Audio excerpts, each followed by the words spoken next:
श्याम मानव दलाल है। हाँ। वो विदेश के फंडिंग से जीने वाला व्यक्ति है, वो एनजीओ चला रहा है, उसका काम ही यही है। तो कुछ भी सकता हूँ, चूँकि सनातन धर्म पे टिप्पणी की है से फांसी तो होत नहीं, और धर्म पे टिप्पणी की है से सर कलम होत है, तो वो का डरात है, वो मगाड़ फाटत है सब पे। और हिंदू धर्म पे सनातन पे चाहे जो टिप्पणी करे, मुस्लिम धर्म गुरुओं पर नहीं सवाल उठाएंगे, ईसाई धर्म गुरुओं पर नहीं सवाल उठाएंगे। जहाँ ईसाई केवल व्यभिचार और टोना और जादू के नाम पर तमाम हिंदू का और मुस्लिम का कन्वर्ट कर रहे हैं ईसाई धर्म में, उनके ऊपर सवाल न उठाएंगे। सनातन धर्म को ही क्यों टारगेट किया जाता है, ये सवाल है हमारा। सवाल हमारा ये भी है कि उन लोगों को क्यों नहीं टारगेट किया जाता, जैसे जो मौलवी हैं जो कान में फूंक डालते हैं और इलाज करते हैं, उन पर उनको क्यों नहीं टारगेट किया जाता। क्या सनातन धर्म में प्रचार प्रसार करना या किसी को सही राह दिखाना गलत है? इसी को लेकर आज हम अयोध्या में हैं। अयोध्या में इसलिए कि अयोध्या संतों की नगरी है, तो उसी क्षेत्र के कुछ लोग हैं, हमें संत तो नहीं है लेकिन कुछ लोग हैं, उनसे बातचीत करेंगे और सवाल पूछेंगे। तो सबसे पहले आप थोड़ा सा खड़े हो जाइए जी। तो नाम क्या है आपका? भीम सिंह। सवाल हमारा वही है, सनातन धर्म को ही क्यों टारगेट किया जाता है? असल में इसमें विदेश की ताकत लगी हुई है। सनातन को अपमानित करने के से, सनातन को कमज़ोर करने से भारत की संस्कृति कमज़ोर होगी, संस्कृति कमज़ोर होगी तो भारत कमज़ोर होगा। जैसे मुग़ल से पहले हुआ है, उसके बाद मुग़ल आए तो अंग्रेज़ शासन आया। इसीलिए जो ये एनजीओ चलाते हैं कुछ लोग, विदेश से फंडिंग आती है, वो कहते हैं सनातन को टारगेट करो, बाबाओं को अपमानित करो, संतों को अपमानित करो। जो पढ़े लिखे संत हैं, जो हम लोगों के बीच में तमाम अच्छी चीज़ें बताते हैं, किस तरह जीवनचर्या चलनी चाहिए, किस तरह बेटी बेटा का पालन करना चाहिए, किस तरह अपने धर्म को निभाना चाहिए, तो ये सब वह काम करत है। तमाम ऐसी एनजीओ चल रही हैं। आखिर ईसाई के तमाम एनजीओ चल रही हैं, झाड़ फूँक के नाम पर भले मंच पर 10-10 लोगन का गिराए के और जियाए के और इधर उधर कह के उनका कहते हैं कि चलो तेलंगाना, आंध्र प्रदेश या झारखंड तमाम ईसाई बन रहे हैं, उनके ऊपर ये नहीं। लेकिन जो कथित हिंदू हैं, चाहे वो श्याम मानव हो चाहे जो हो, जो एनजीओ चला रहा है वो विदेश से फंडिंग इसीलिए पा रहा है कि सनातन धर्म को अपमानित करो।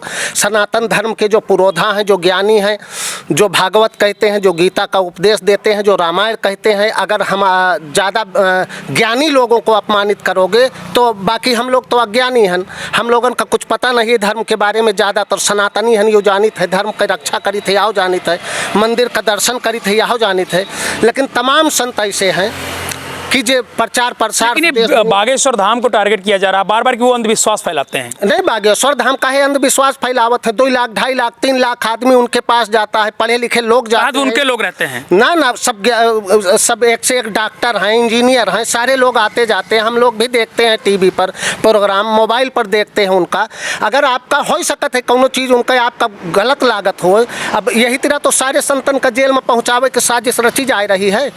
जितने भी हिंदू सनातन धर्म के संत हैं, इनका बारी बारी से एनजीओ वाले हिंदू ही हिंदू को फंसा रहा। वो हिंदू जयचंद के तरह से है, विदेश से फंडिंग आती है, 1 करोड़ 2 करोड़ आप लियो, 1 करोड़ 2 करोड़ लियो, सनातन धर्म का जो प्रचार प्रसार करता हो उसके खिलाफ मुकदमा लिखाइए, पैसा लीजिए, यही ये लोग कर रहे हैं। लेकिन बागेश्वर धाम की आप वीडियो देखते होंगे, जो शास्त्री जी कहते हैं, क्या लगा आपको? जिस तरह से आप देख रहे हैं लगातार उनको टारगेट किया जा रहा है, लगातार उनके खिलाफ साजिश रची जा रही है, अंधविश्वास फैलाते हैं, मीडिया न्यूज़ चैनल भी लगातार जाके उनके इंटरव्यू कर रहा है, उनको सफाई देनी पड़ रही है, वो लगातार चैलेंज स्वीकार भी कर रहे हैं, उसके बाद भी उनको टारगेट किया जा रहा है। नहीं, हम तो उनके पूरी हिस्ट्री पढ़ा, फिर जब उनके बारे में तमाम व्यवधियाँ फैलाई गई तो हमने उनकी हिस्ट्री भी पढ़ा मोबाइल से।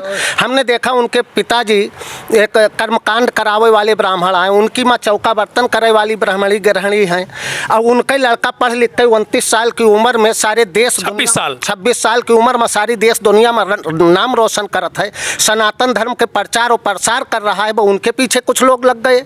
इसमें तमाम राजनीतिक पार्टियां, तमाम कम्युनिस्टी पार्टियां और तमाम कथित पत्रकार भी उनके पीछे लगे हुए हैं। उन्हीं के पीछे नहीं, जो भी धर्माचार्य हो इस तरह के हैं। यहाँ तक कि रामचरितमानस पर सवाल उठावा जा रहा है, गीता पर सवाल उठावा जा रहा है। इससे पहले देखो देवकीनंदन पर सवाल उठाया गया, रामदेव बाबा के पर सवाल उठाया गया, चूँकि कोलगेट और क्लोजअप जैसे मंजन वाली कंपनी का वो चैलेंज के हिन, तो इन्हें बिंदा करात और तमाम लोग कांग्रेसी, कथित कांग्रेसी लोग वो बाबा रामदेव के ऊपर सवाल उठाए। ये तमाम देखो दूसरे धर्म के कथित वो चाहे मौलाना हो, चाहे साधु अनपढ़ गंवार हो, वही लोग कहते हैं कि जाओ तुम्हारे बेटवा हो, तुम्हारे बेटी, यूँ तो बाबा कहत नहीं। ये मौलाना लोग जो कान में फूंक डाल के इलाज कर देते हैं इन पर क्यों? वो कहत सही है, वो एनजीओ वाले ना सवाल उठाए हैं। मुस्लिम धर्मगुरुओं पर नहीं सवाल उठाएंगे, ईसाई धर्मगुरुओं पर नहीं सवाल उठाएंगे। जहां ईसाई केवल व्यभिचार और टोना और जादू के नाम पर तमाम हिंदू का और मुस्लिम का कन्वर्ट कर रहे हैं ईसाई धर्म में, उनके ऊपर सवाल ना उठाए हैं, क्योंकि उनका उनके पैसा ही नहीं मिला है। जिस काम के लिए एनजीओ वालों को पैसा मिलता है कि हिंदू के धर्माचार का, सनातन के धर्माचार का केवल बदनाम करना है, तो केवल इन्हीं के धर्माचार्यों को बदनाम कर रहे हैं। क्या लगता है कि पंडित धीरेन्द्र कृष्ण शास्त्री जो इस तरह से प्रचार प्रसार सनातन धर्म कर रहे हैं, क्या खतरा लग रहा है लोगों को कि इतना ज़्यादा सनातन धर्म ऊंचे स्तर पहुंच जाएगा? भाई संगठित करत है ना, हिंदू धर्म को, सनातन धर्म को संगठित कर रहे हैं। तमाम ऐसे धर्माचार्य हैं जो संगठित हिंदुओं को कर रहे हैं, और लेकिन बहुत लोग उनके खिलाफ भी हैं। तमाम लोग हैं, पत्रकार, कथित पत्रकार, जे अलग से पैसा पावत है, जहाँ खाए पावत है हो। आपको लगता है श्याम मानो पैसा पे बिके? और का श्याम मानो पैसा बिके ना, बाहर एनजीओ चलाए रहे हैं, उनके अगर पता लगी हो तो कोनो संस्था उनके चलत हो, संस्था में विदेश से पैसा आवत हो, कहत हो रामायण का गाली दियो, संतों को गाली दो, अपमानित करो, इनके खिलाफ मुकदमा दर्ज। तो चैलेंज दे रहे कि हमारे लोग रहेंगे यहाँ पर? नहीं, तो हिंदू संगठित है, तमाम हिंदू अब अपने धर्माचार के साथ है, वो इनके अब मानव के साथ है, क्यों नहीं है? पंडित धीरेन्द्र शास्त्री के बारे में क्या कहेंगे आप?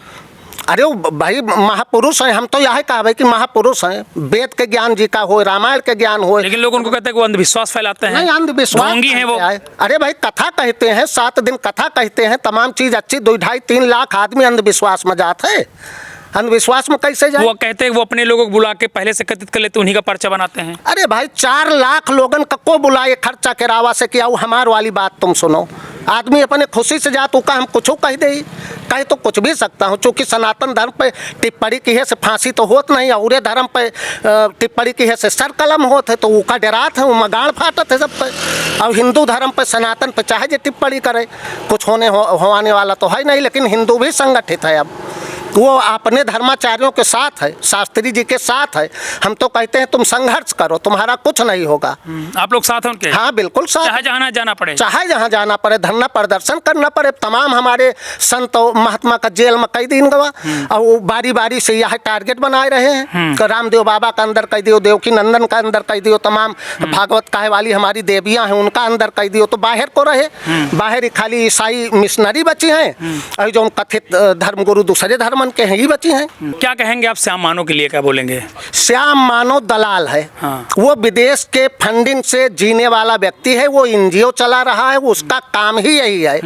वो उसमें तमाम हमारी राजनीतिक पार्टियां और कुछ मतलब मीडिया घराना उसके पीछे लगे हुए हैं। बाइकॉट का भी एक चलन था कि बाबा बाइकॉट कराते हैं, क्या ये भी तकलीफ हो सकती है क्या लोगों को? नहीं, बिल्कुल कराते हैं। बाबा तो कहते हैं भाई अपने धर्म में आस्था रखो, अपने देवी देवताओं को मानो, गौ की सेवा करो, अपने माँ बाप की सेवा करो, अपने बच्चों को पढ़ाओ, इससे लोगों को पीड़ा होती है। लेकिन मैं आपको बता दूं कि हिंदू जाग चुका है, सनातन धर्म के लोग जाग चुके हैं। जैसा इन्होंने बताया अभी लोगों के कि जरूरत पड़ेगी तो हम लोग बागेश्वर धाम जाएंगे, अगर उनका किसी ने विरोध किया तो उसके खिलाफ धरना प्रदर्शन भी करेंगे। यूपी टीवी के लिए सिमोर से।